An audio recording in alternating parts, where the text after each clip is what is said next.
lebih banyak kesempatan untuk bertemu dengan remaja-remaja yang memang butuh kehadiran sosok duta genre, karena mereka pastinya pengen sharing session, mungkin mereka pengen tahu pengalaman Gania sebagai duta, perjalanannya juga seperti apa. Sekarang lebih leluasa menyebarkan informasi-informasi tentang isu-isu yang sedang hangat gitu.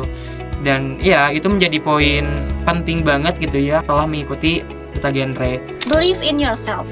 Percaya pada diri sendiri. Jangan sampai teman-teman ini ragu untuk melangkah.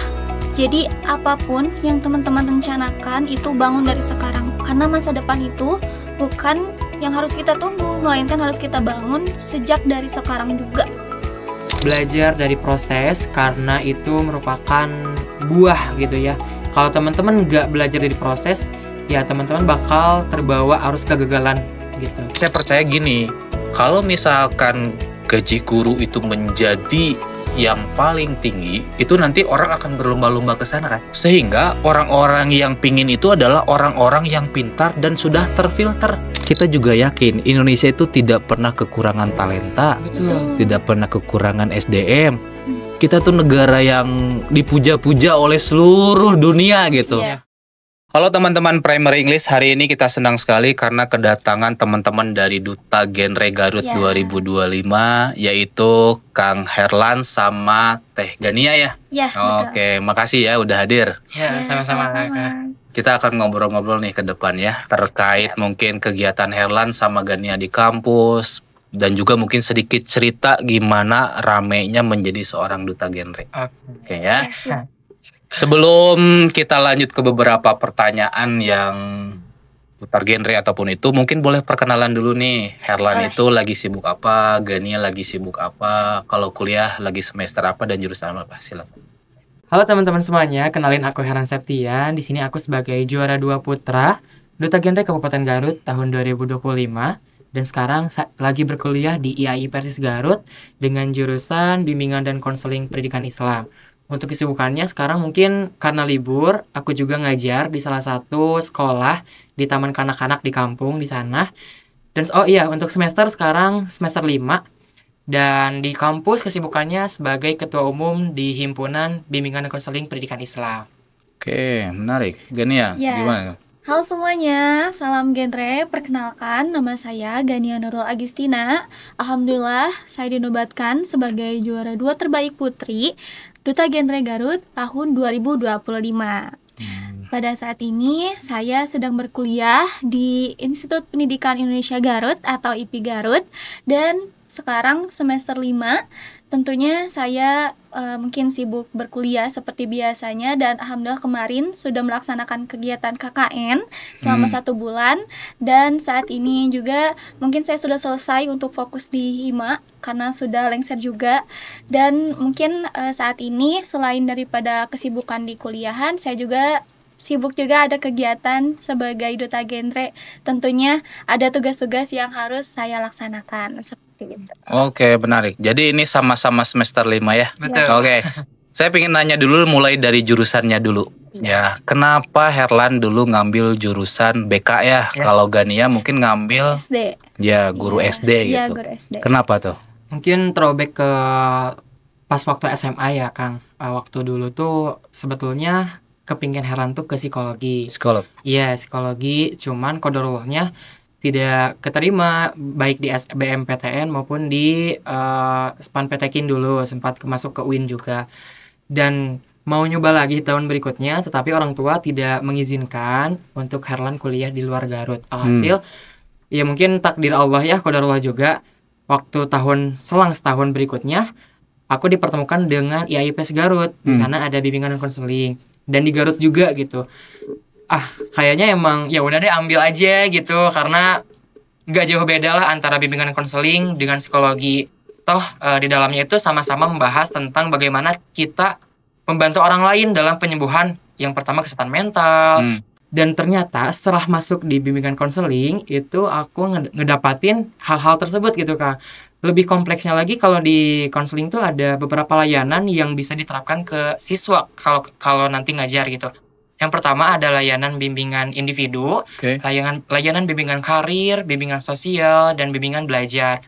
Nah itu mungkin lebih kompleks ya gitu, nanti bisa diterapkan dan lebih luas lagi untuk Herlan pelajari gitu Kang.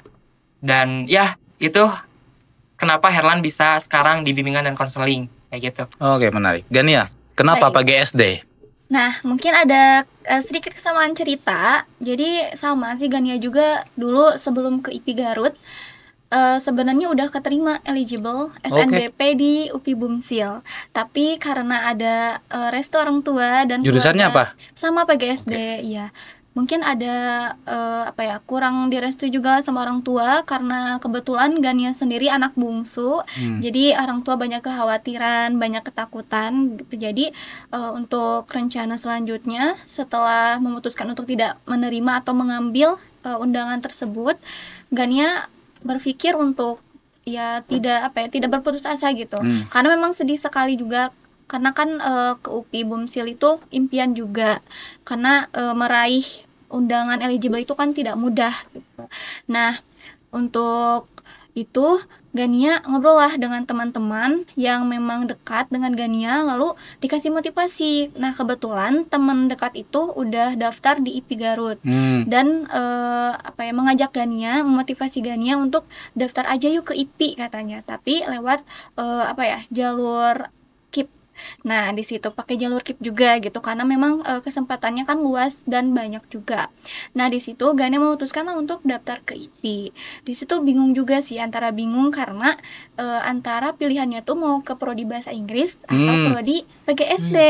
Nah, karena mengingat dari pengalaman Gania itu lebih banyak mengajar, jadi hobi. Sebelum ada kegiatan yang lainnya tuh Gania setiap harinya tuh suka ngajar di masjid, di madrasah. Terus karena memang sudah klop nih, sudah jadi kebiasaan, sudah jadi habit, jadi Gania berpikir kenapa kita nggak menjadikan hobi ini sebagai cita-cita saja gitu, kenapa nggak dijadikan impian aja gitu, karena kalau kita mencintai pekerjaan kita kan, atau mencintai apa yang kita cita-citakan, akan mudah gitu untuk tergapai gitu. Jadi fokus Gania ya udah pilih ke prodi PGSD. Jadi prodi bahasa Inggris itu sebagai pilihan kedua. Dan alhamdulillah masuk lulus di pilihan pertama yaitu PGSD. Nah, di PGSD mungkin orang-orang tuh menilai PGSD mah gampang gitu, kayak ya udah ngajar biasa. Ternyata enggak seperti itu. Cukup kompleks juga sama, karena di PGSD itu memang kita belajar IPA, IPS, bahasa Indonesia, tapi yang kita pelajari itu dasar-dasarnya gitu. Jadi bagaimana cara kita bisa mengajarkan rumus-rumus matematika kepada anak-anak. Kayak kok kenapa ya segitiga rumusnya kayak gini gitu. Jadi kita pelajari dasar-dasarnya agar ketika kita bisa belajar lalu kita bisa memberikan materi ke anak-anak juga dengan dasar-dasarnya, nggak langsung kita mengajar rumus ini tuh ini segitiga tuh gini, enggak, tapi memang kita belajar dasar-dasarnya. Terus juga ternyata jadi guru SD tuh benar-benar harus kreatif dan inovatif, karena pada saat ini guru-guru SD itu diwajibkan atau ya diharuskan kita bisa mengajar menggunakan media alat ajar gitu ya. Jadi kalau misalkan kita mengajar tanpa membawa alat media, mungkin itu akan membuat anak-anak sulit untuk memahami materi. Tapi justru dengan kita kreatif, inovatif, menjadi guru SD tuh yaitu dengan kita harus bisa membuat alat media yang kreatif. Jadi itu tantangannya mungkin seperti itu. Menarik ya. Jadi ini semester 5 berarti udah, kalau Herlan udah KKN sama Gania udah KKN? Kalau aku belum, nanti semester 6 KKN. Oh, beda ya.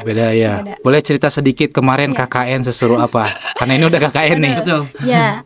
Nah, fun fact, Gania tuh 2 kali KKN-nya. Karena waktu semester 3 Gania ikut kampus Merdeka, yaitu PTM GRMD. Nah, di PTM GRMD kemarin itu 1 semester KKN-nya. Kan kalau reguler tuh cuma 1 bulan. Kalau ini selama 1 semester. Jadi sangat lama. Dan Gania tuh bisa membandingkan 2 kegiatan KKN itu, karena yang pertama KKN yang 4 bulan itu tempatnya di Pamengpeuk, Cikelet. Jadi itu memang jauh dari kota, dan itu membuat Gania tuh merasa bisa melatih life skill Gania, basic life skill Gania gitu, karena kita jauh dari orang tua, kita jauh dari rumah, kita nggak bisa sembarangan izin pulang juga. Dan memang program-program yang diajukan oleh pihak pemerintah juga sangat banyak gitu khususnya. Nah, terutama kalau yang kemarin itu di Cikelet itu Gania fokus untuk stunting. Seperti itu. Jadi ya Gania fokus di stunting, cara Gania survei, olah data, lalu nanti penanganannya seperti apa. Itu memang dari nol harus tahu dan mencari tahu. Nah, untuk yang kemarin kebetulan juga itu di tema KKN-nya. Itu ada beberapa. Nah, salah satunya ada 4 program, seperti ada program bimbingan belajar, seminar IT, lalu juga ada penanganan buta huruf. Buta huruf juga. Nah, itu 4 program utama itu memang sangat penting sekali ya untuk kita ketahui, karena di masyarakat tentunya banyak sekali problem-problem atau memang permasalahan yang kita gak tahu, tapi ketika KKN kita jadi tahu dan kita jadi lebih dekat dengan masyarakat gitu. Jadi memang KKN kemarin tuh banyak sekali hal-hal yang dipelajari, terutama bagaimana cara kita bisa beradaptasi dan kita bisa berkomunikasi dengan masyarakat gitu, karena kan tidak semua masyarakat tuh bisa menerima kita gitu. Tapi dengan cara kita, dengan program yang kita bawa, dengan etika yang kita punya gitu di masyarakat, malah masyarakatnya tuh menyambut baik kita dan akan merindukan kita gitu ketika kita sudah selesai KKN-nya. Nah, ini pengalaman buat Herlan nanti ya. Semester depan ya mungkin ya? Iya, semester depan. Oke, jadi ya saya rasa betul tadi ya, KKN itu salah satu cara istilahnya trial error, gimana kita benar-benar hidup di masyarakat gitu ya. Apalagi kan masyarakatnya barunya, gitu kan, ketemu dengan, ya saya juga ngalamin lah, karena saya juga kan pendidikan bahasa Inggris, jurusannya pendidikan bahasa Inggris. Dulu tuh KKN-nya di apa ya, lupa saya, daerah Caringin gitu ya, yang Garsel juga sama, itu juga kita sama dilatih. Baik, kita lanjut ke pertanyaan genrenya ya. Mungkin nanti teman-teman yang istilahnya masih penasaran dengan jurusan Gania sama Herlan, karena saya yakin ada anak kelas 12 yang masih bingung untuk mengambil jurusan. Boleh DM nanti ya ke Herlan sama Gania. Misalkan nanyain BK tuh ngapain aja, atau misalnya PGSD itu seseru apa, DM lah selanjutnya ya. Bagi-bagi informasi. Genre nih. Pertama kali tahu genre Herlan dan Gania itu dari mana? Siapa dulu? Boleh Herlan. Oke, aku dulu mungkin ya. Fun fact, waktu 2023 sebelumnya aku udah jadi duta genre tingkat desa.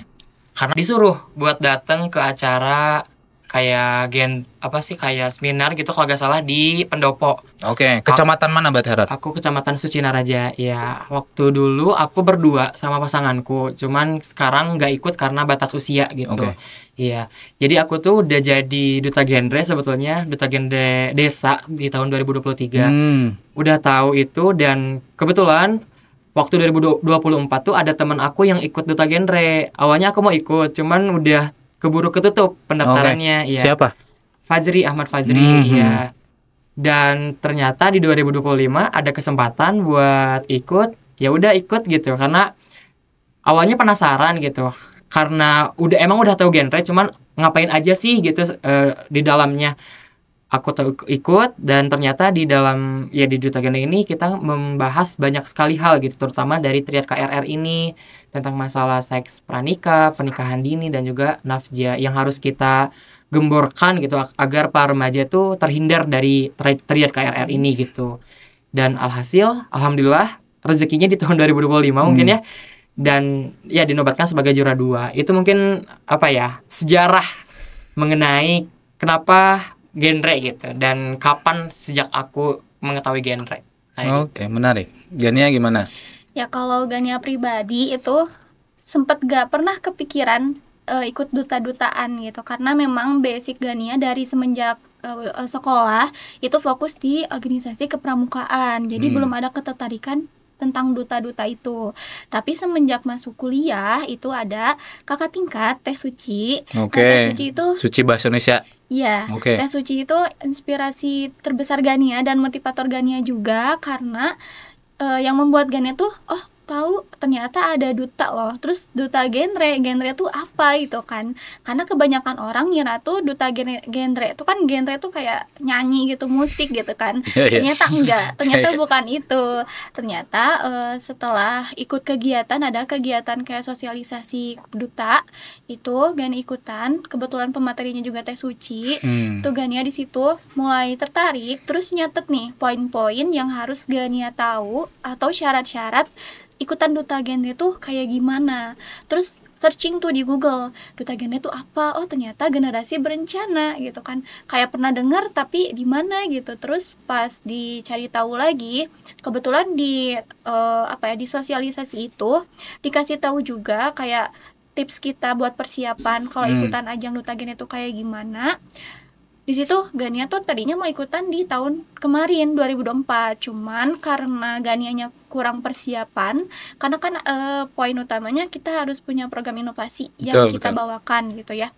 Nah di situ Gania belum kepikiran karena Gania baru tahu poin kayak ternyata duta genre tuh ini, belum sampai mendalami syarat-syaratnya, tahapan-tahapannya. Nah di situ Gania memutuskan di akhir tahun 2024 untuk membuat program karena kan poin utama di ajang duta genre ini tuh kalau program kita udah terrealisasi atau terlaksana seperti itu.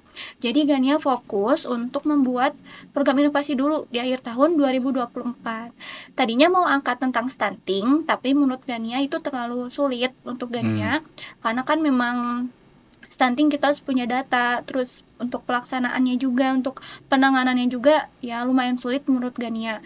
Jadi Gania searching lagi berita-berita yang lagi viral, ternyata memang kebanyakannya itu tentang seksual harassment atau tentang pelecehan seksual. Nah di situ jadi perhatian Gania, dan Gania berpikir untuk menjadikan seksual harassment ini masuk ke program inovasi Gania. Nah jadi Gania tuh menjadi pede itu kalau program inovasinya udah dibuat dan udah terrealisasi. Barulah di situ di awal 2025 Gania persiapan yang lainnya seperti bikin video profile yang kayak gitu. Disitulah baru ikutan ajang duta genre ini. Dan memang dari setiap prosesnya untuk ikut ajang duta genre ini menurut Gania emang agak sulit, agak susah gitu, karena Gania pribadi ini pemula gitu, belum tahu gitu kayak gimana duta-dutaan tuh gitu. Dan pada akhirnya Gania bisa melewati tahap seleksi, tahap wawancara, dan untuk bonusnya Gania jadi runner up di duta genre gitu. Jadi untuk nilai yang bermaknanya itu pada prosesnya, tapi kalau untuk juara itu bonus gitu, karena mungkin proses dari Gania itu nggak setengah-setengah gitu, karena memang Gania ambis banget buat ikutan duta ini seperti itu. Menarik.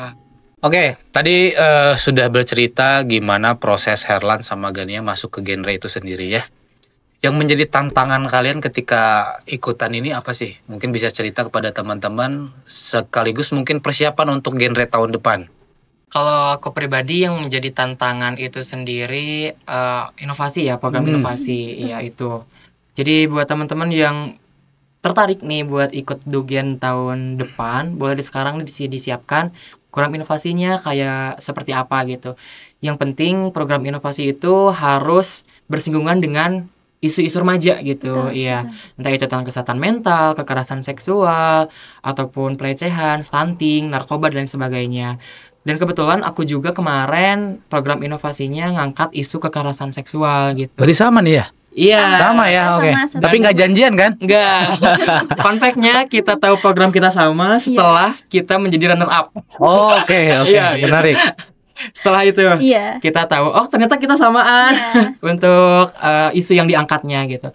Dan mungkin tantangan yang lainnya itu kayak kalian harus nyiapin video profile dengan sebaik mungkin, dipersiapkan alat-alatnya, karena jujur kemarin aku agak kelabakan gitu nyiapin alat-alat buat bikin video profile.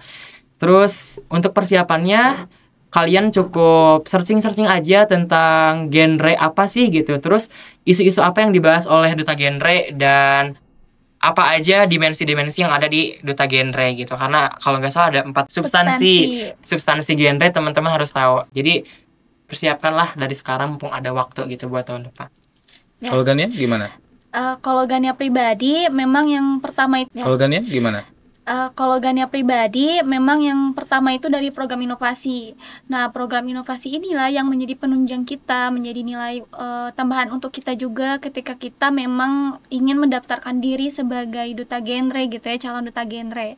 Nah, buat teman-teman juga, sebelum mempersiapkan hal itu, yang pertama adalah, yang utama juga, siapkan dulu mental kalian, karena prosesnya ini tuh nggak mudah dan prosesnya itu nggak sebentar gitu, justru panjang, apalagi untuk teman-teman yang memang belum pernah ikutan duta seperti Gania. Jadi siapkan dulu mental, karena kita tuh menyiapkan tidak hanya kayak kita punya program aja, tapi juga dari segi ya mental, finansial, yang lain-lainnya juga itu harus siap gitu, karena kita di Genda ini banyak sekali persiapannya.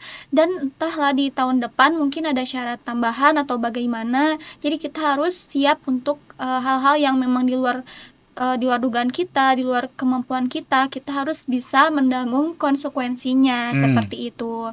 Nah, program inovasi juga sama, itu penting, tapi memang dari kita tidak ada tips yang memberatkan. Itu mah balik lagi ke kalian masing-masing. Kalian sukanya mengangkat isu tentang apa, kalian angkatlah tema itu, dan harus memang sesuai kemampuan kalian, sesuai kemauan kalian gitu.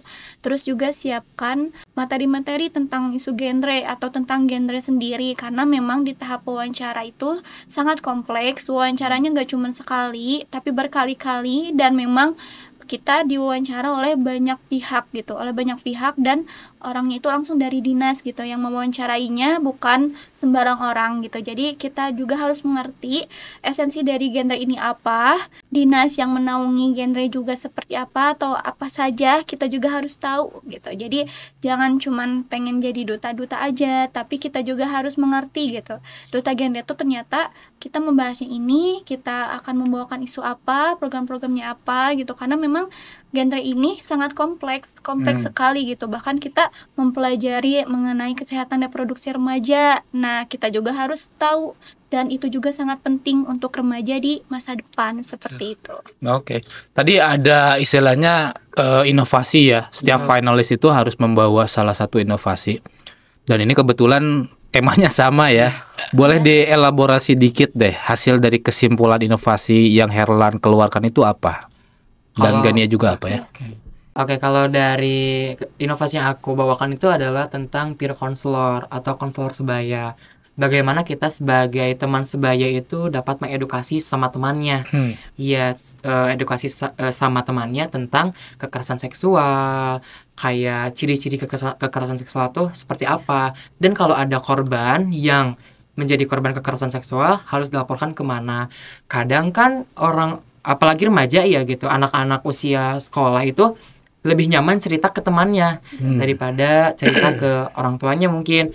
Dan makanya kenapa Herlan ngangkat peer counselor ini atau konselor sebaya ini untuk itu, supaya kita sebagai teman yang siap membantu korban kekerasan atau temannya, kita nggak bingung lagi harus kayak gimana, bagaimana cara menanganinya, terus bagaimana kita cara mendengarkan curhatan-curhatannya, dan ke siapa kita harus melaporkan gitu. Kadang kan kalau orang yang belum tahu, pasti dia tuh akan nyimpan sendiri gitu, karena itu akan menjadi sampah nantinya di kita sebagai penolong gitu. Dan gimana sih kita cara rilis sampah itu? Kan itu ibaratnya gini, ada orang yang punya masalah, terus kita tuh sedang baik-baik aja, tapi orang tersebut tuh pengen cerita ke kita, misal kita tuh harus siap nih menerima sampah-sampah dari orang yang sedang bermasalah ini gitu.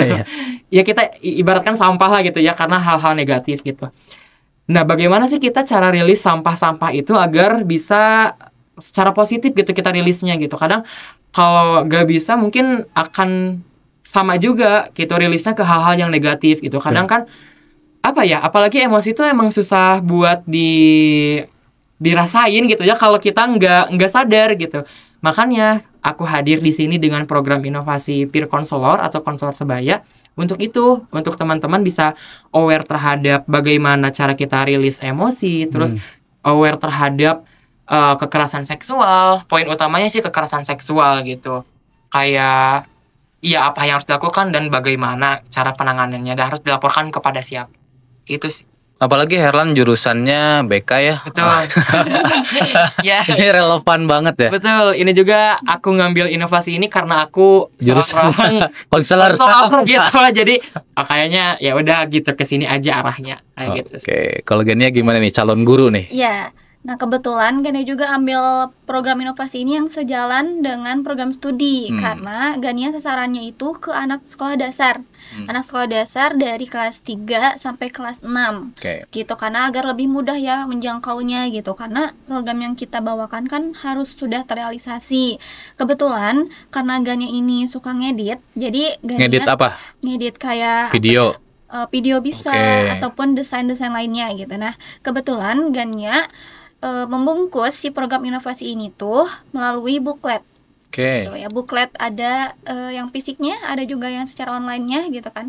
Nah, untuk di buku tersebut itu akan ada daftar isi. Daftar isi tersebut tuh akan menjelaskan mengenai apa itu pelecehan seksual. Jadi ada tahapan-tahapannya. Jadi di daftar isi itu Gania edit jadi kayak apa ya, permainan game yang ada level 1 sampai level akhir.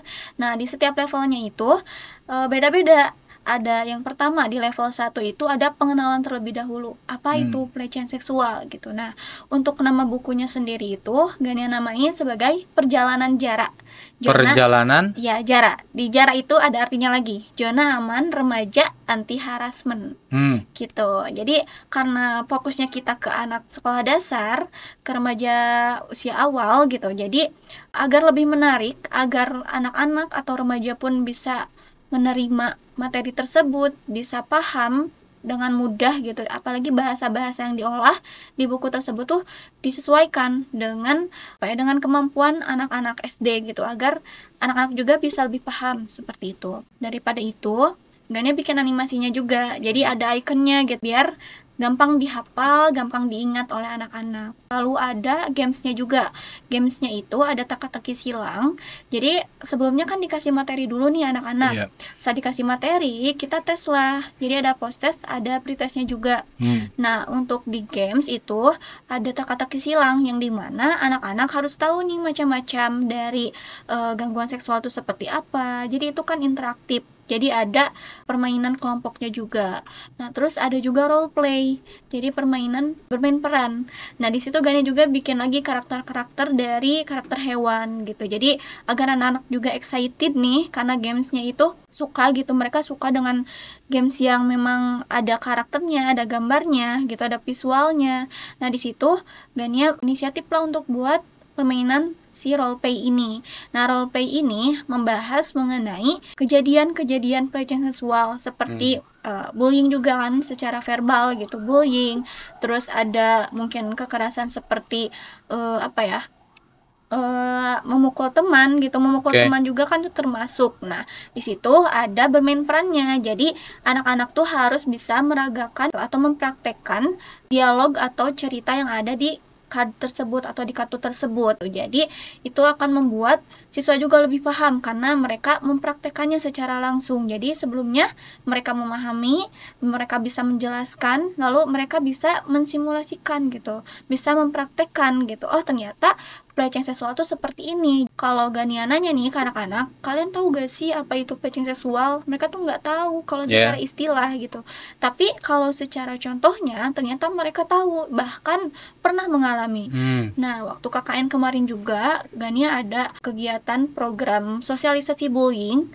Nah, di sosialisasi itu ternyata anak-anak tersebut pernah mengalami hal itu sampai ketika dia speak up itu sampai nangis gitu, karena mungkin dia tidak ada yang merangkul, dia tidak memiliki ruang yang aman, ruang yang nyaman. Maka dari itu perjalanan jarak ini hadir untuk mereka, untuk anak-anak, agar mereka tuh bisa tahu, bisa ngerti, dan mungkin ketika mereka sudah percaya kepada Gania gitu, mereka bisa membicarakan, mereka bisa speak up terhadap hal-hal yang pernah mereka alami, apalagi yang memang kurang nyaman untuk mereka rasakan. Dan ternyata ya anak SD pun banyak menjadi korban gitu. Kita tidak boleh meremehkan hal ini gitu, karena akan membuat rasa trauma yang mendalam dan sulit juga untuk kita pulihkan gitu. Karena itu butuh waktu yang sangat lama seperti itu. Oke, menarik. Ini kan ada 20 ide ya. 20 finalis itu kan 20 ya. Iya. Berarti ada 20 inovasi baru. Itu kalian rangkum dalam satu website enggak? Atau misalkan Iya. Nggak, atau disimpan di masing-masing? disimpan di masing-masing. masing-masing. Oke. Tadi kan udah nih inovasi, kemudian beberapa background kenapa masuk genre gitu ya. Seseru apa sih setelah kalian dinobatkan menjadi duta genre 2025? Oke, mungkin kalau bicara tentang seseru apa, yang pastinya seru banget gitu. Karena kalau sekarang mah mau apa ya, mau ngobrol juga bakal istilahnya orang-orang tuh bakal bukan percaya. Oh kayaknya karena dia udah ada Udah punya privilege. udah ada mungkin ya. privilege mungkin ya. Karena kan kalau dulu mah kadang susah gitu ya buat ngobrol tentang kekerasan seksual. Sekarang mah lebih leluasa banget untuk ngobrolin tentang masalah-masalah yang terjadi saat ini gitu. Karena dengan kita sebagai duta genre itu menjadi privilege banget kalau bagi aku gitu ya. Baik, kalau Gania pribadi itu emang seru. Dan gak kalah serunya sih. Serunya tuh jadi lebih banyak hal-hal yang harus kita perhatikan juga. Karena kan kita sudah mempunyai privilege, kita pun menjadi pusat perhatian orang-orang. Kita juga menjadi penilaian bagaimana nih kita strategi ke depannya agar ketika kita sudah dinobatkan tuh terus melakukan hal-hal yang bakal bermanfaat, terus berdampak juga gitu seperti apa. Nah, kebetulan yang menjadi seru bangetnya tuh ketika Gania bisa diundang, bisa hadir pada kegiatan-kegiatan memang apa yang gak beda jauh lah tentang isu genre, isu remaja. Jadi Gania lebih banyak kesempatan untuk bertemu dengan remaja-remaja yang memang butuh kehadiran sosok duta genre karena mereka pastinya pengen sharing session, mungkin mereka pengen tahu pengalaman Gania sebagai duta, perjalanannya juga seperti apa. Nah, itu yang menjadi keseruan-keseruan gitu karena memang pastinya akan lebih banyak lagi beradaptasi, berkomunikasi dengan orang-orang di luar gitu atau dengan remaja-remaja yang memang sangat excited gitu dan juga ingin bertemu kita. Oke, menarik. Ada perbedaan gak sih seorang Herlan dan Gania sebelum jadi duta genre dan setelah menjadi duta genre? Kalau sebelum menjadi duta genre, gini, mungkin dari apa ya, kepedulian orang-orang mungkin ya tentang kayak kan mereka tahu nih sebagai duta genre itu pasti ngebahas tentang isu-isu remaja, apalagi mengenai 3 hal yang harus kita hindari kayak pernikahan dini, seks bebas, atau nafja.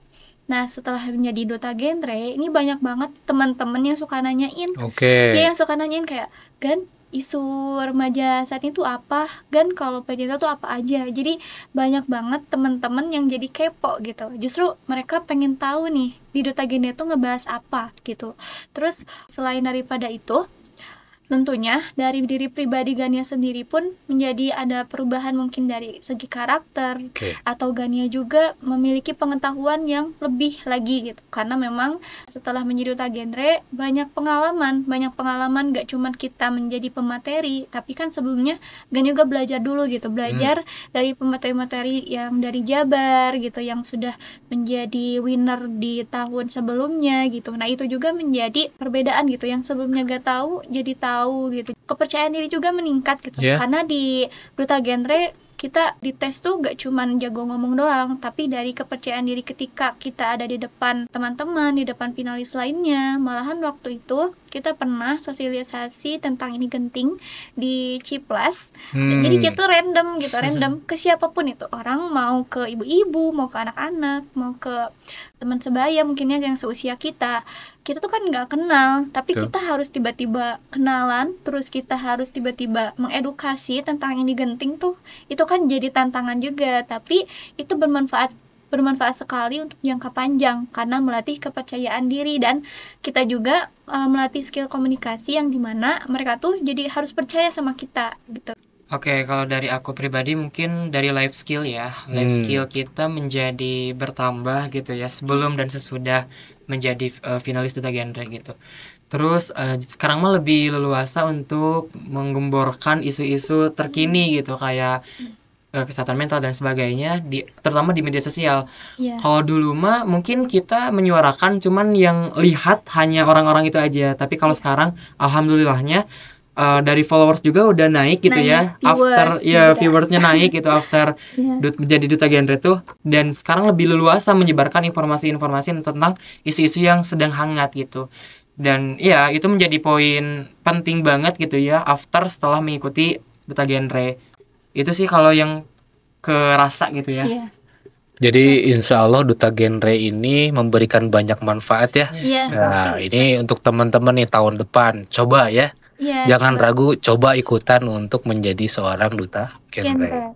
Iya. Ini ada pertanyaan selanjutnya terkait harapan. Ada nggak dari Herlan sama Gania harapan besarnya untuk duta genre Garut ke depan ini pingin seperti apa? Harapannya mungkin duta genre tahun ke depan dan ke depannya lagi bisa menjadi salah satu role model remaja yang dapat mengedukasi tentang bahayanya terkait dengan kekerasan seksual, terus pernikahan dini, seks bebas, nafja kepada para remaja gitu, dan menjadi ujung tombak gitu bagi para remaja bahwa ternyata kita tuh emang perlu banget untuk mengembangkan potensi dan kita menjadi percontohan gitu bagi para remaja yang ada khususnya di Kabupaten Garut gitu. Jadi harapannya semoga genre ini khususnya di Kabupaten Garut semakin besar gitu ya, semakin jaya dan semakin dapat memberikan impact-impact yang sangat positif kepada para remaja di Kabupaten Garut. Amin. Itu sih. Ya, untuk Gania pribadi, semoga duta genre Garut mau di tahun ini, tahun selanjutnya itu bisa menjadi pionir perubahan positif bagi remaja-remaja di Kabupaten Garut. Kita bisa menjadi agent of change, kita bisa menjadi agen perubahan untuk merubah lingkungan atau wilayah kita untuk lebih positif dan agar terhindar dari triad KRR yang tadi disebutkan gitu ya. Dan ya mari kita untuk merubah sesuatu hal yang tidak baik itu menjadi positif dengan cara kita bersama-sama, terutama untuk generasi muda. Untuk generasi muda yang akan menjadi peran penting bagi perubahan khususnya di Kabupaten Garut seperti itu. Oke, amin ya. Oke, saya ingin bergeser temanya ke arah pendidikan nih. Ini kan salah satu investasi yang harus kita persiapkan juga ya. Dulu nih waktu Herlan kecil sama Gania kecil, emang cita-citanya pengen jadi apa? Oke, aku dulu gitu. Kalau dari SD sangat random sekali. Yang pertama pengen jadi guru, terus pengen jadi chef, terus pengen jadi penyanyi gitu. Jadi artis gitu. Iya, jadi artis. Iya, bergeser ke arah SMP itu aku difokusin pengen jadi seorang penyanyi gitu. Dan akhirnya aku ingin menjadi seorang psikologi waktu SMA. Dan mungkin sekarang aku kalau untuk profesi guru bisa dibilang jadi profesi gitu ya, karena lagi ngajar juga. Tapi cita-cita sekarang menjadi seorang konselor juga gitu, yang membantu banyak orang yang sedang bermasalah gitu. Jadi mungkin untuk sekarang kalau ditanya cita-cita ingin menjadi seorang konselor kayak gitu. Amin, amin. Ini ada cerita unik juga. Waktu SD itu Gania pernah tuh ditugasin sama guru buat bikin kayak kerajinan dari kertas lipat, tapi tentang Origami. iya, tapi tentang cita-cita kita. Jadi kita harus bikin si bentuk gambarnya itu dari origami. Nah, kebetulan Gania bikinnya jadi seorang guru. Seorang guru. Nah, memang sih kalau masih kecil tuh kan suka berubah-ubah gitu. Ini pengen jadi apa, Namun yang menjadi tujuan utama, cita-cita utamanya itu menjadi seorang guru. Gania tuh melihat memang seorang guru SD itu kan mulia gitu, dan Gania sendiri pun senang gitu menjadi seorang guru SD gitu, karena Gania emang suka sama anak-anak gitu, suka sama anak kecil gitu. Jadi itu juga yang menjadi motivasi Gania buat terusin aja kali ya gitu cita-cita Gania untuk menjadi seorang guru SD gitu. Jadi waktu SMA tuh, waktu kayak bingung nih mau milih prodi apa, mau ke universitas mana, mau ke kampus mana, itu Gania udahlah fokusin aja, kita harus mencintai cita-cita kita gitu, hobi kita. Jadi itu yang mendorong Gania untuk menjadi seorang guru SD gitu, karena melihat waktu masa kecil memang Gania suka gitu, Gania senang gitu dengan cita-cita tersebut. Jadi kita lanjutkan sajalah gitu, Gania kecil menjadi guru SD gitu. Amin, amin. Jadi ini udah sesuai ya. Jadi ya ongoing lah, lagi proses nih. Iya. Mudah-mudahan cita-cita kalian waktu kecil ini bisa terwujud gitu ya. Nah, kalau perihal masalah pendidikan nih ya, saya pengen dengar juga, barangkali ada masukan nggak terkait pendidikan di kita nih di Indonesia atau di Garut sendiri. Misalkan saya nih contohnya, saya tuh selalu protes terkait upah guru. Oke. Saya pingin upah guru itu 40 kali lipat dari sekarang. Jadi jangan lagi ada bahasa guru tanpa tanda jasa. Betul, Saya pingin ngilangin statement. Emang udah hilang sih di lagu juga, emang udah tidak ada, tidak boleh guru pahlawan tanpa tanda jasa. Jadi gini, kan banyak cerita nih guru yang nyari side hustle-nya sebagai ojek gitu ya. Iya. Yang mana itu tidak salah sih gitu ya. Maksudnya kita tidak mendeskripsikan pekerjaan tersebut Betul. gitu ya. Nyari sampingan apa, itu kan untuk memenuhi masalah perutnya. Iya. Apa yang akan terjadi? Maksud saya tuh gini, kalau dia tidak fokus ketika ngajar, jadi ketika ngajar itu mungkin saja ya seorang guru itu memikirkan saya dahar jeung naon ke Iya. beurang misalkan. Otomatis kan berarti pembelajarannya saya rasa kurang maksimal. Betul. Karena fokusnya itu udah, aduh saya makan kumaha. Ya, kemarin ada yang viral. Seorang bapak berjalan setiap hari, berapa, 12 kilometer atau 16 kilometer ya? 16. Tahu nggak infonya yang itu? Iya, iya. Hanya mendapatkan upah berapa? 300.000 per bulan, Iya. bayangin. Sehari 10.000 rek makan jeung naon. Iya. Coba pikirin. Dari kalian coba ada apa nggak? Apakah itu dari misalkan dari kurikulumnya mungkin atau pingin lebih banyak fasilitas yang bisa mendukung apa misalkan gitu. Oke. Boleh. Ini tidak ada salah dan benarnya. Iya. Ya, masukan lah gitu. Opini mungkin ya. Opini aja gitu. Oke, karena mungkin sekarang juga aku sebagai seorang guru juga di taman kanak-kanak gitu, yang notabene lebih pendidikan awal tuh di TK gitu ya, Tuh. sebelum ke SD, SMP dan jenjang selanjutnya. Tuh. Yang aku lihat di TK itu emang yang menjadi masalah utamanya itu mungkin kekurangannya keterlibatan orang tua. Orang tua. Iya, karena orang tua tuh seolah-olah menitipkan anaknya ke sekolah gitu. Seakan-akan ya. Iya, Itu seakan-akan. dari dulu itu. Iya, ya makanya sekarang maksudnya kita itu harus lebih lebih bisa memperhatikan hal itu gitu, karena kita juga sebagai guru di sekolah tuh hanya beberapa jam gitu. Terbatas. Iya, terbatas buat ngajar si anak, dan kebanyakan emang di rumah gitu, bukan kebanyakan. Emang banyak waktu sama orang tua gitu.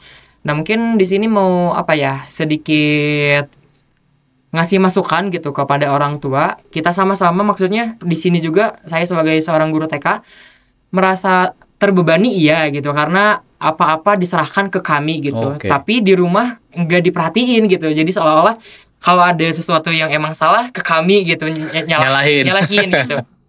Nah, kenapa perlunya ada keterlibatan antara orang tua dan guru ya, untuk menunjang potensi anak gitu. Percuma kalau di sekolah diajarin A, tapi pas di rumah nggak diajarin A juga gitu. Itu kan menjadi adanya kontradiksi gitu antara guru dan orang tua. Dan di sini perlu adanya keselarasan antara orang tua dan guru. Bagaimana kita mau nyiptain potensi anak supaya ke arah yang lebih berkembang, tapi antara orang tua dan guru tidak ada keselarasan.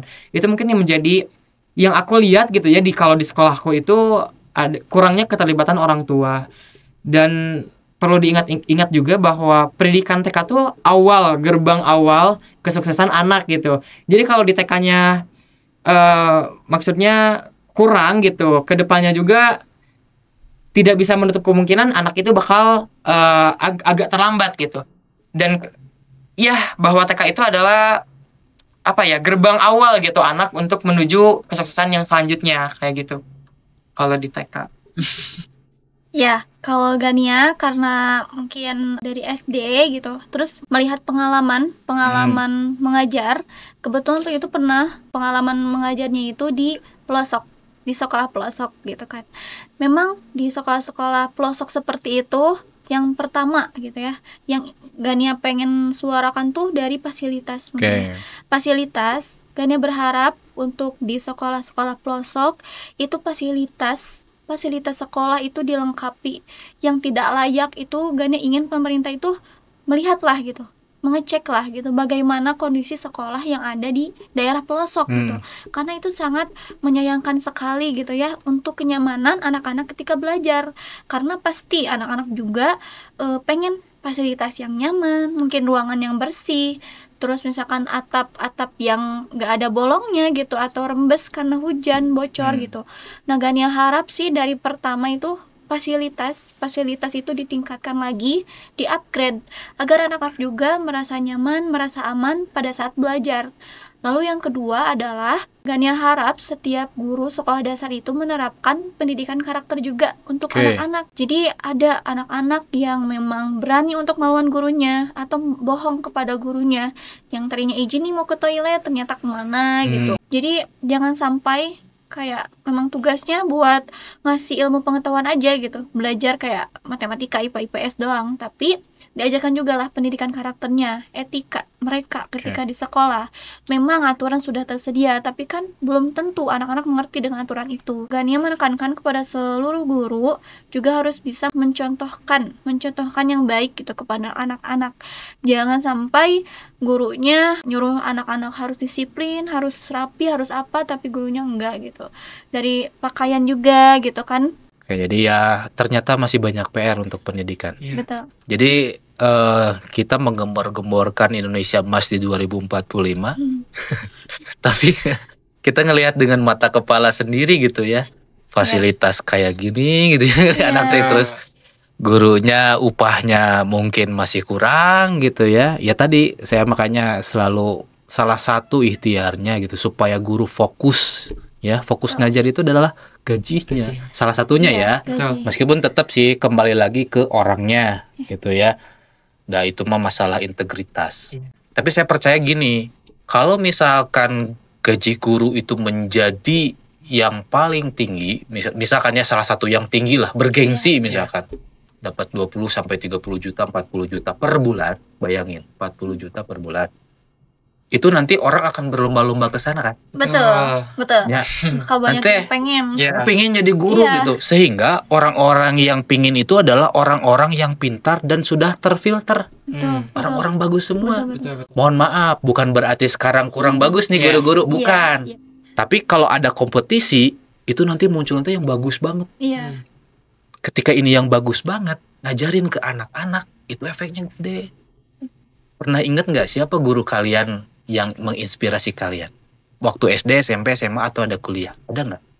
Kalau SMP aku ada guru BK. Ada. Kalau SMP itu, ya sama sih guru BK, sampai SMA pun guru BK. Nah, ada kan? Ada. Iya. Kita bandingkan, berapa persen guru yang bisa menginspirasi kita sama guru yang biasa-biasa aja? Gedean mana? Kalau saya bisa jawab, banyak yang guru biasa-biasa aja. Baru dah kerjakan LKS. Betul. Itu saya alamin. Iya. Kemana guru nama gitu? Iya, itu ngalamin juga. Ya. Jadi kayak waktu pembelajaran dimulai, catat ini apa gitu, nyatet ini, ngerangkum, terus gurunya pergi, nanti balik lagi tuh waktu udah beres. Selesai. Itu real. Itu masih PR kita. Atau kumaha? Katanya pendidikan itu adalah salah satu kunci untuk perekonomian yang bagus, membangun negara yang kuat. Itu kan fondasinya pendidikan. Tapi baru dak kurang diajarna karena itu. Ya, jadi seharusnya belajar itu sesuatu hal yang menyenangkan. Seharusnya. Tapi mungkin saja gara-gara gurunya yang kurang bergairah ngajar, anak-anaknya pun jadi malas. Ini mungkin saja ya. Karena banyak faktor sih, anak malas itu sebenarnya bukan hanya di guru aja. Cuman salah satunya, kalau ada guru yang, wah misalkannya, ngajar nanti keren lah gitunya, dan anak-anak gue pasti termotivasi. Yang misalkan matematika nih sebagai salah satu hal yang menakutkan. Tapi lamun guruna pinter mengendalikan kelas, ngajar materi nanti dibikin sederhana, pakai metode praktek apa. Saya yakin eta anak-anak teh jadi heunya matematika teh menyenangkan teh sieun geuningan. Itu PR kita teh ternyata ya. Bener akur enggak? Bisa dipresentasikan enggak berapa banyakan mana guru yang menginspirasi dengan guru yang biasa-biasa aja? Iya, banyakan yang biasa-biasa aja. Gitu. Karena kalau yang menginspirasi mungkin kita diingatan kita 1-2 gitu. 1-2 ya, betul. 2 aja gitu. Padahal guru dari SD ke SMA tuh banyak banget. Banyak kan? Yang kita ingat pasti itu yang paling kita sayang, yang paling kita motivasi gitu Iya. kan, guru yang kita ingat tuh. Terus ada juga peribahasa gini, guru yang berhasil adalah guru yang bisa diingat terus sama muridnya Murid-murid. Betul. sampai anaknya atau siswanya tuh sukses gitu. Kayak Betul. gitu. Tadi ngobrolin sedikit Herlan, TK nih, itu kan bener, anak teh udah mulai melihat gitunya, kita belajar teh naon sih, bisa kayak gitunya. Apakah cenah saya teh belajar teh akan menyenangkan atau misalkan ya teenakeun Iya. atau gimana? Karena anak saya juga cerita nih. Ini cerita aja. Anak saya sekarang kelas 3 yang pertamanya perempuan. Kadang dia tuh komplain, kadangnya tuh gini, enakan TK cenah belajar Oh, iya. teh gitu. Enakan TK cenah. Terus ayeuna tuh dia paling malas nanti cenah Senin teh kudu upacara cenah. Meskipun kalau nilai sih kan saya dan istri selalu diskusi ya, nilai sih aman gitu. Cuman suka ada tuh segelintir gitu kayak enakan TK. Mungkin kalau TK kan emang banyak praktek. Iya. Iya, Kan betul. pernah satu waktu kan saya selalu jemput ya, kadang jemput atau nganterin mah pasti saya, cuma sesekali saya yang jemput. Waktu TK nih, dia keluar dengan kepala ayam. Jadi anak TK ya nggak bikin karya Iya. ayam-ayaman. Jadi si anak TK teh semua itu jadi ayam semua. Iya. Itu lucu kan gitu. Iya, iya. Bawa gunting gitu. Nah, mungkin ini juga perlu kita terapkan nih guru Iya, SD nanti iya. ya. Di SD juga harus menyenangkan Iya. kayak gitu. Belajar matematika tong ngesian terus. Kumaha carana praktek. Terus yang tadi ya doa kita. Fasilitas teh jadi lengkap. Betul. Ya, jadi pemerataan fasilitas juga masih PR.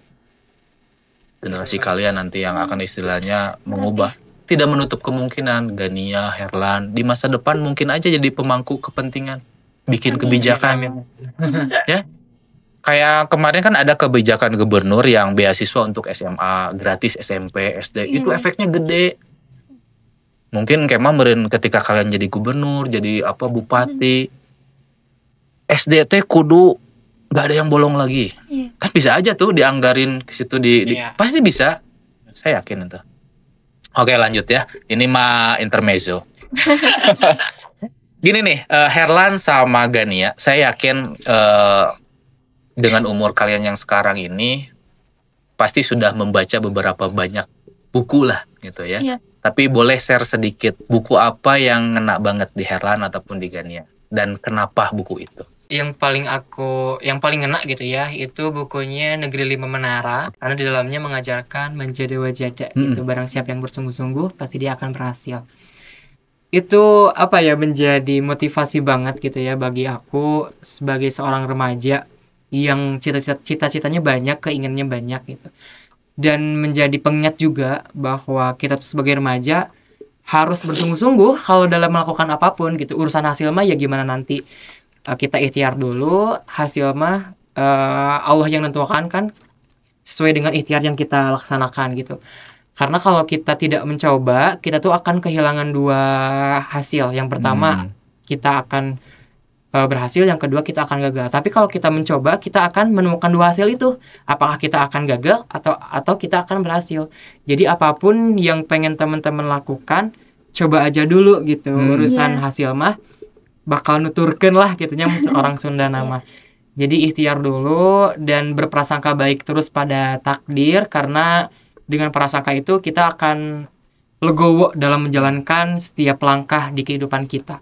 Itu sih dari Manjada-Wajada itu yang menjadi spirit banget gitu. Wow, keren gitu. Dan udah difilmkan juga Udah ya. difilmkan juga, Ya, udah keren. nonton juga gitu. Keren. Ya. Ya, kalau Gania itu buku Filosofi Teras. Oke, Henry Ini juga- Manampiri. Iya, ini juga ada ceritanya karena ini faktor dari internnya Gania, memang orangnya susah dibilangin, terus pasti selalu mikirin omongan orang. Jadi apa-apa suka dipikirin, jadi stres sendiri gitu. Nah, ada temen nih yang udah greget banget nih.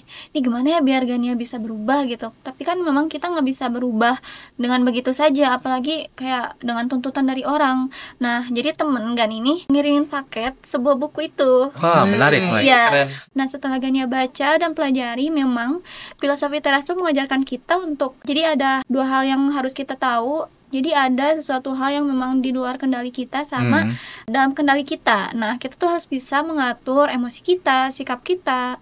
Kayak kita marah-marah gak jelas, itu kan gak bakal ada manfaatnya kalau kita marah-marah gak jelas gitu. Kalau kita ada ngalamin masalah, nah itu kita harus bagaimana gitu. Apalagi kalau misalkan kayak kita kesandung nih sama batu di jalan, terus kita marah-marah gitu sama batunya, kan itu ngapain kita marah-marah sama batu gitu, kan itu nggak ada efeknya buat kita, malah jadi capek gitu. Nah itu juga jadi pelajaran gitu, bagaimana ketika kita marah gitu. Jadi ada hal-hal yang harus kita lakukan gitu, kita harus lebih bisa mengontrol diri, emosi gitu.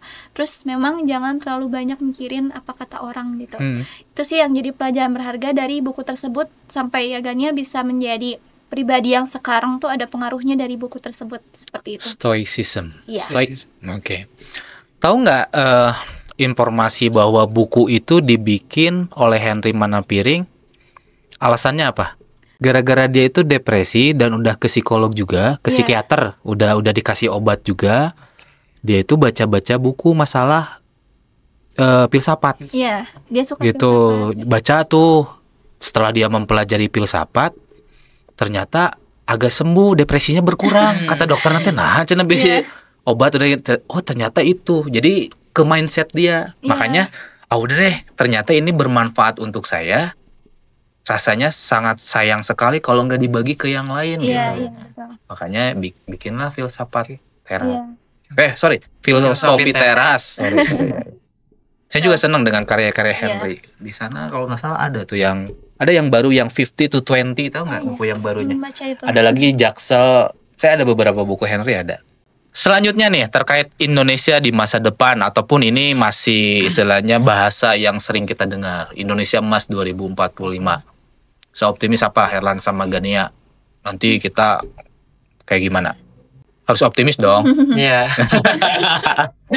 Aduh. Cuman kembali lagi bagaimana kita sebagai peran remaja dalam menjalankannya gitu. Kayak potensi-potensi yang kita punya, apakah kita dapat mengembangkannya atau justru malah potensi itu tidak berkembang. Tuh. Jadi bagaimana kita melihat optimisme keberhasilan Indonesia Emas 2045 kalau kita tidak bisa mengembangkan potensi sejak dini gitu, ya bakal pesimis juga gitu. Tapi kalau kita sedari dini menyadari akan itu, mari sama-sama bergandeng untuk menciptakan generasi emas itu gitu. Karena ini tuh nggak bisa muncul dari perorangan gitu, dari satu individu. Tapi ini harus banyak orang yang aware dan yang optimis juga untuk menciptakan Indonesia Emas 2045. Apalagi kita sebagai remaja mungkin yang nantinya menjadi eksekutor mungkin nantinya menjadi eksekutor dalam menciptakan generasi emas itu.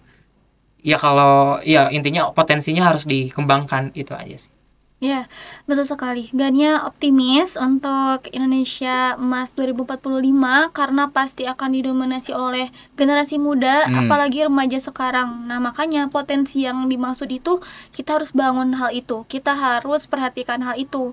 Salah satunya dengan kita aware terhadap cash flow remaja, terhadap isu-isu genre, itu juga akan membuat nantinya tuh visi misi generasi emas 2045 tuh ya insya Allah akan bisa terrealisasi dan sukses gitu, karena salah satunya tuh kan dari remaja gitu. Nah remaja ini yang harus kita pertanyakan, remaja pada saat sekarang tuh remajanya sudah siap, remajanya sudah berkembang atau masih sama saja gitu. Nah salah satu ikhtiarnya melalui duta genre ini mau kita menyebarkan virus genre ya, karena salah satunya kan remaja yang berhasil tuh remaja yang bisa merencanakan masa depannya, yang bisa menjaga lalu juga memperhatikan kesehatan reproduksinya. Mereka sudah siap belum untuk melanjutkan 5 transisi kehidupannya gitu. Jangan sampai ketika nanti di Indonesia Emas 2045 remaja malah gak aware gitu dengan perencanaan masa depannya gitu, malah gak menyiapkan apa-apa gitu. Maka Gania optimis untuk mencapai generasi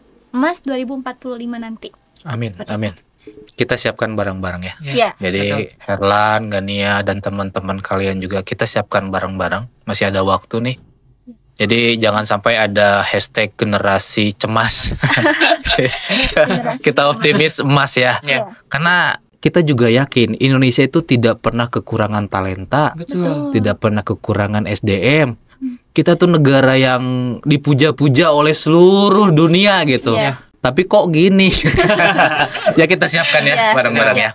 Oke, Herlan sama Gania, apa nih nextnya, selanjutnya? pingin bikin apa atau sedang mempersiapkan apa untuk Herlan? Baik itu untuk kuliahnya atau untuk apanya? Silakan, Gania juga sama. Oke, mungkin untuk aku pribadi kedepannya ingin menciptakan peer counselor lebih banyak lagi gitu ya, konselor sebaya. Dan juga untuk kuliah pengen apa ya? Ya pastinya pengen lulus dengan 3 tahun setengah insya Allah. Amin. Lanjut S2. Lanjut S2. Amin. Itu cita-cita aku, lanjut S2. Semoga ada jalannya. Dan mungkin ingin lagi disiapin juga menjadi seorang guru TK yang bisa menginspirasi para laki-laki gitu ya. Karena kan notabene Iya. jarang banget ya guru laki-laki menjadi guru TK gitu. Iya. Ya itu sih apa ya, menjadi sekarang tuh pengen nih bahwa laki-laki juga bisa menjadi seorang guru TK gitu ya. Ingin menyadarkan gitu buat para guru-guru laki-laki, jangan takut, jangan malu kayak gitu. Oke, amin. Kalau untuk perencanaan sekarang itu kalau kuliah pastinya sama, pengen lulus 3 tahun setengah, Amin. pengen meraih cum laude juga. Lanjut gitu. S2 ya. Lanjut S2, semoga ya ada jalannya, Amin, semoga amin. juga ada rezekinya bisa lanjut S2. Untuk sekarang juga mungkin fokus untuk melanjutkan sosialisasi program perjalanan jarak itu karena memang sangat penting gitu, karena juga jarang orang yang ada mensosialisasikan hal tersebut khususnya ke targetannya tuh anak SD gitu. Nah, Gani juga merancang dan insya Allah semoga secepatnya bisa menjadwalkan karena udah ke beberapa sekolah juga kayak ke SD Pataruman itu udah, dan mungkin Gania akan planning ke SD-SD lainnya gitu, seperti itu paling. Kalau untuk kesibukan sekarang pastinya kuliah ya. Betul. Kuliah karena semakin semester atas semakin ini makin banyak Semakin banget banyak ininya. persiapannya gitu kan, apalagi untuk nanti pengen cepet-cepet skripsian gitu. Iya, itu. Siap-siap Iya. skripsi itu. Siap-siap Belajar. Tapi Yang kalau dulu. kampus kalian ada yang ini nggak bisa nggak skripsi asalkan apa gini kan? Kan ada. Ya, itu ya. Bisa. Ya, bisa. Kalau aku dengan project. Terus kalau kayak artikel, jurnal, Oh, bisa ya? bisa Ya, Tembus Cinta gitu. itu bisa. Ya syukurlah. Karena kan sebagian orang itu kan sebenarnya ada yang istilahnya terbebani ya dengan skripsi itu. Ketika misalkan sudah ada cara lain yang ya nggak apa-apa nggak skripsi juga gitu. Yang Iya. penting lulus dulu karena nextnya itu adalah ya setelah lulus ini nih mau ngapain Iya, gitu ya. Jadi apa? Oke, ini pertanyaan terakhir untuk Herlan sama Gania. Ada pesan nggak yang mau disampaikan kepada teman-teman yang sedang menyaksikan?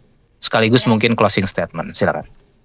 Oke, dari aku pribadi buat teman-teman baik itu remaja yang ada di Kabupaten Garut khususnya, yang pertama tadi ya aku udah bilang kembangin potensi teman-teman.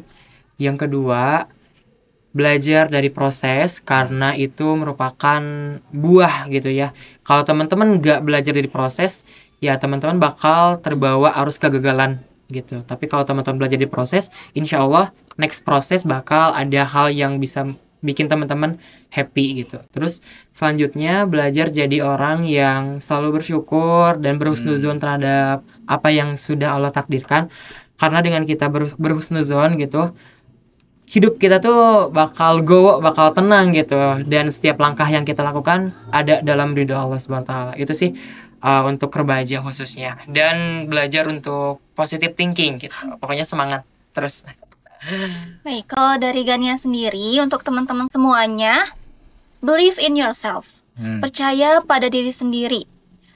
Jangan sampai teman-teman ini ragu untuk melangkah.